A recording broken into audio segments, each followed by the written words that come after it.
Fatime Baci. Në qoftë se e kam në linjë Fatimen. Fatime, të përshëndes, jemi sërish së bashku në komunikim të drejt për drejt. Ka përfunduar tashmë zyrtarisht procesi i votimit në Shqipëri, një proces i vlefshëm për zgjedhjet parlamentare 2025, cilat janë informacionet dhe detajet e fundit të cilat lidhen me këtë proces. Fatime, a janë mbyllur të gjitha qendrat e votimit në rang vendi? A kemi problematika apo incidente të tjera të raportuara në këtë përfundim të këtij procesi?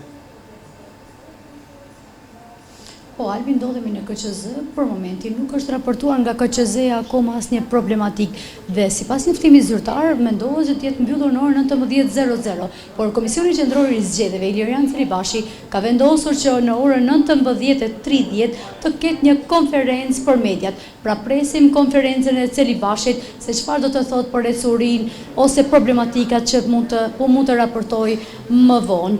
Ndërsa ajo që duhet të them është se Komisioni Qendror i Zgjedhjeve ka përditësuar të dhënat sa i përket pjesëmarrjeve të votimeve të qytetarëve deri në orën 18:00.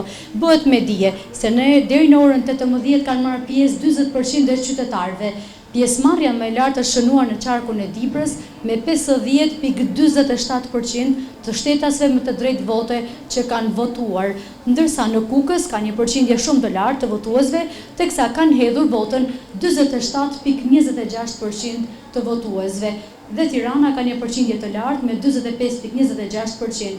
Qarku me pjesëmarrje më të ulët është Vlora me 30.65%.